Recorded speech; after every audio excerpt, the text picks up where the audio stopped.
Hello, and welcome to Cheers, That's One Woman's Opinion. I am your host, Carolyn Mills. Today we'll be looking at Cheers Season 3, Episode 9, An American Family. This episode first aired November 29th, 1984. It was directed by James Burrows and written by Heidi Perlman, who is Rhea Perlman's sister. Guest cast Dan Hedya as Nick Tortelli and Jean Kasem as Loretta Tortelli. Oh, and Thomas Babson as Tom. Cheers is filmed in front of a live studio audience, was said by Shelley Long for this episode. So in our summary, the cold open, Cliff asks if Vera is pregnant yet. When Norm says she's not, Cliff asks why it's taking him so long. This always makes me laugh because it's not like a person has control over when somebody gets pregnant. I mean, obviously you can try to get somebody pregnant or to get pregnant. Um, but no guarantee that it's going to happen just because you're doing it. Obviously, a lot of people have had sex. Okay, there's a lot of children in the world, but not every single time that a person has sex does a child come out, is what I'm trying to say. Norm says he's trying his best. They turn the discussion to baseball. Norm mentions that Orozco, a relief pitcher, hit a home run. Norm asks Sam about his batting average. Then Norm and Cliff bet on Sam's average. Diane does not understand why they make a contest out of the most meaningless things. Cliff says they also have contests about major things, such as if Southeast Asia were to be obliterated by nuclear attack, Norm here would have to push a peanut across the street with his nose. Where everybody knows your name plays. Sam makes reservations at the Picard. So, on my closed captions, as you know, I use those because I'm deaf. Um, on the closed captions, it says Pequod, Picard. And I looked up, and what I found was Pequot is a hotel or motel, I'm not sure which, in Oak Bluffs, Massachusetts. So I'm assuming that's what they're referring to. I don't know if they needed to change the name because the whole you can't use actual things, whatever. But I think that only applies to merchandise products, not to actual locations or places. But I'm not sure how that works. Or is the captioning just wrong? I'm not sure. But there is a Pequot, Pequot in Oak Bluffs, Massachusetts.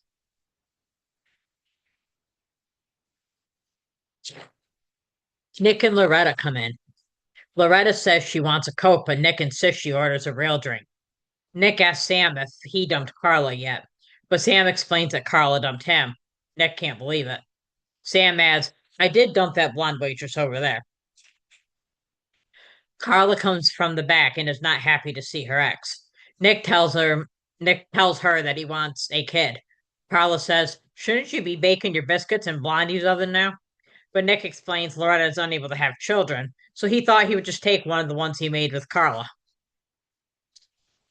I love how Nick is so sleazy that he literally just thinks, hey, I'll just take one of those that I totally ignored for, well, Anthony's got to be a teenager at this point because I believe in one of the upcoming episodes, and I can't remember if it's a Woody episode or a Coach episode, but I think it's coming up soon, where Anthony is 16. So that's coming up. So we know he's a teenager, but he hardly sees his father, which she explains about that later. Sam tries to get them to go into the office to discuss it, but they won't go. He finally asks, does anyone mind if I go in my office? Norm suggests Nick and Loretta take an ad out in the paper. Nick says he wants his own child. He tells Carl that he's taking her to court for custody of one of the kids. So Norm mentions taking out an ad. Was this a thing? I mean, could you literally just say, "Hey, I want a kid. Anybody got one?" Seems kind of weird to me, but I don't know. Was the '80s different? Boston different? Sam asks Tom if Nick can do that. For those who don't remember, Tom is in law school. He keeps failing the bar exam, and he's trying to successfully become a real lawyer. Tom says that Nick has a chance if he can prove that Carla is an unfit mother. Nick says Carla leads the kids every night to work at a sleazy bar. He also adds that she dates men of questionable character. And I couldn't help think, and she married one of those. Carla tells him, "You've got the morals of a sewer rat." But Nick tells her there's something in the Bill of Rights called the double standard. And that always makes me laugh too, that he references the Bill of Rights, referring to it as the double standard. Carla tells him that none of the kids would want to go with him. She says the younger ones don't remember you, and the older ones hate your guts. Nick insists Anthony loves him. Carla tells him that Anthony is the oldest and remembers Nick abandoning them, adding, Anthony calls you a scuzzball. They are now yelling louder and louder at each other. Sam rings the bell and says, "Come on, we're getting complaints from the nuclear test site next door." Another great line that the nuclear test site's complaining about how loud they're arguing. Loretta says they need to be at the Menudo, I hope I pronounced that right, concert. Nick asks to speak to Carla alone. Carla asks Sam to use his office. Coach says that Carla looks nervous, and Loretta explains when Nick gets a woman alone, he can wrap them around his little finger. Diane says Carla's too strong. Nick comes out and tells Loretta the kid is ours. After they leave, Carla comes out of the office. Everyone is looking at her. She asks, "What are you looking at? Never seen a jellyfish before?" Sorry, yeah, jellyfish. Um, this is a great line, and seeing Carla vulnerable, it's really, really good. Rhea Perlman does obviously the mean really well, but she does vulnerable very well too.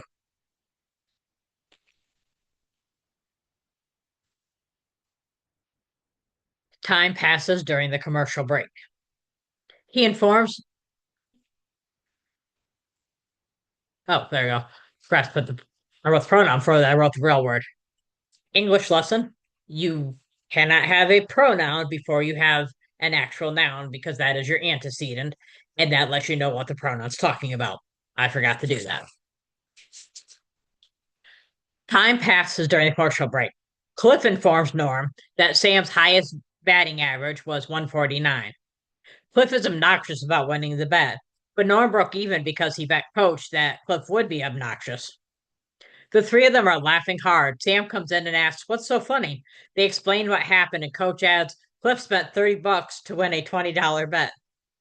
Cliff tells Norm, "You lent me the money, and you know I'm not going to pay it back."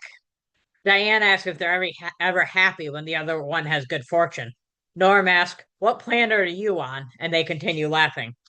I really enjoyed this scene. Each one making the comment about how somebody did something dumb and that, sorry, were they obnoxious, and Sam not being able to bat when he was playing with the Sox, um, the $30 book, all this. I mean, they just keep escalating, and it's so well done. Diane asked Sam about the peacock. She asked him if he enjoyed the fruit basket that she and Fraser sent. He said he did, and then she informs him they never sent one. She finds it sweet that Sam couldn't go there with another woman.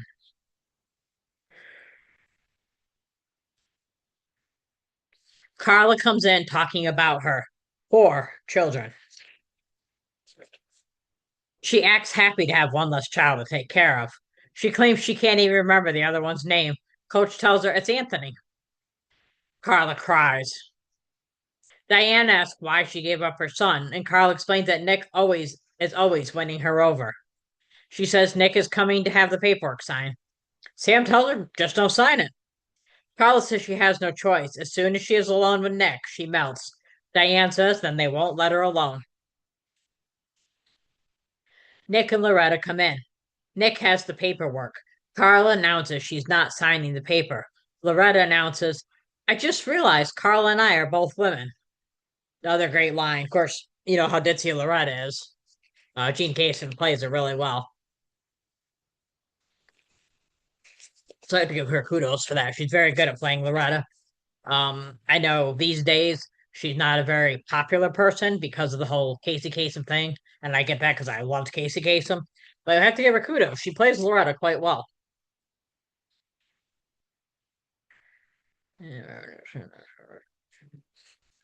Okay, so she just realized they're women. She will she will not make Carla give up her son. Nick tells Loretta he wants to speak to her alone. They go in Sam's office. as she declares it won't help. She comes back out and tells Carla, sign the paper. Diane and Sam cannot believe the effect that Nick has on women. Nick wants to speak to Carla in Sam's office. The others tell her not to go, but she says she has to do it because if she can stand up to him this one time, she can break the spell. They decide to send her positive mental energy. While they are quiet and have their eyes closed, Norm tries to get a free beer from the taps. Sam says, Norman. Norm sits down, sounds free beer. Nick tries to convince Carla, saying that Anthony is the product of their love. Carla tells him no sweet talk, no touching. So instead, he gives Carla the look. He then starts to sing the Frank Sinatra song, Call Me Irresponsible. He kisses Carla and says, I'll get the pen. Carla asks him to kiss her again. When he does, she responds, Nothing, zero. He kisses her again and she tells him, You should have stopped at your dumb looks. She crinkles up the custody paper and hands it back to him. Nick tells her she wins. Carla says that Nick knows what their son means to them. He claims that he did his best, but Carla says he went easy on her. He says, Maybe I did, maybe I didn't.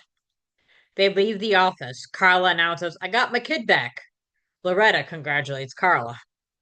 Diane tells Nick that she hopes he learned a lesson. Nick says he wants to tell her something confidential about himself. He walks over and whispers in her ear. Diane moans and collapses. Another great bit there by Shelley Long, where she's so strong and Nick actually gets to her and she collapses like that. I would love to know what he was whispering. Because usually a lot of times, um, I don't know if it's always, but a lot of times, even if we don't hear what they're saying, sometimes just fooling around, they'll whisper stuff. So I'm curious if he actually whispered anything. I've been trying to get Dan Head on the podcast. I haven't been successful, obviously. And I don't know if I will ever be able to get to him. I haven't heard any response. I haven't gotten a no. I haven't gotten yes. I haven't gotten anything. But I try. So if anybody knows how to get Dan Head, I would like to get him on the podcast. I would say Nick Tortelli is a big star. So our discussion. I gave this episode 4 out of 5 beer nuts. It's nice to see a more humane and vulnerable Carla every so often. Dan Head is always great as Nick Tortelli. The MVP I gave to Rhea Perlman.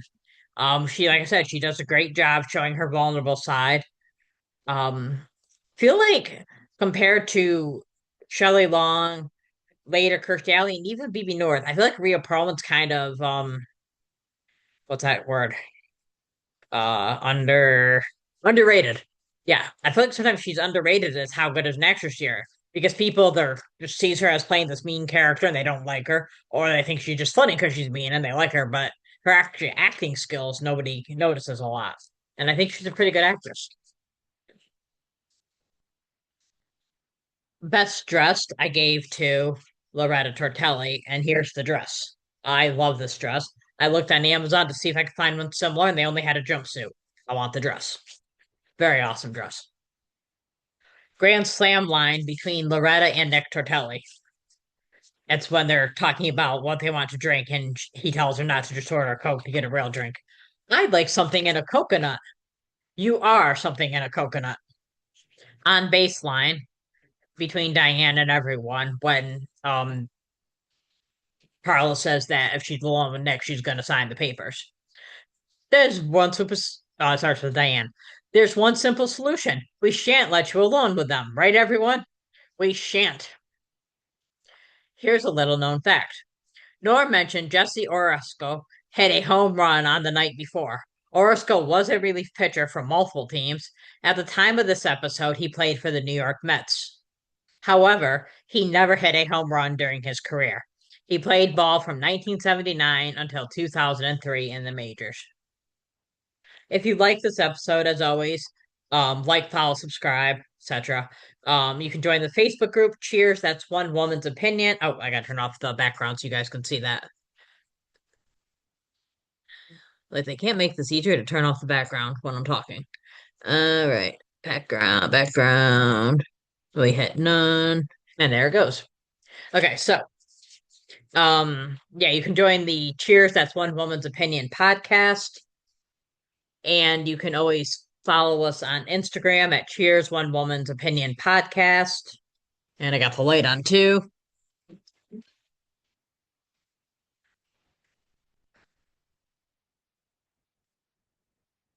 Again, you guys are be happy that you get to see all this stuff because it makes it interesting. Twitter X at One Woman Opinion, Reddit Cheers Rewatch podcast, and it's sorry, and email at Cheers One Woman's Opinion podcast at gmail.com. So next week we'll be looking at one of my favorite episodes ever, Cheers Season 3, Episode 10, Diane's Allergy. Also next Friday there'll be a bonus episode with a talent agent named Tim Christ. If you saw my bonus episode this week with Gary Schwartz, he's his talent agent. Um, and I realized not everyone knows what talent agents do or everything, so I asked him if I could interview him, and he said yes. I'll be interviewing him on Thursday, but that's our regular podcast day, so I'm going to put it up on Friday. And if you have any questions you would like me to ask, Mr. Christ, feel free to respond on any of the. You can comment on this episode, um, Facebook, Instagram, Twitter, Reddit, and I'm going to put up the email again. Cheers, One Woman's Opinion podcast at gmail.com. And for those of you that are only listening on audio and not able to see it on YouTube, I'll put all that information on the summary thing so you can see it as well. But feel free to ask any questions, and I will try my best to ask him. And that's one woman's. Oh, and make sure I have it by Sunday night because he has to have it ahead of time. And that is one woman's opinion. Thank you.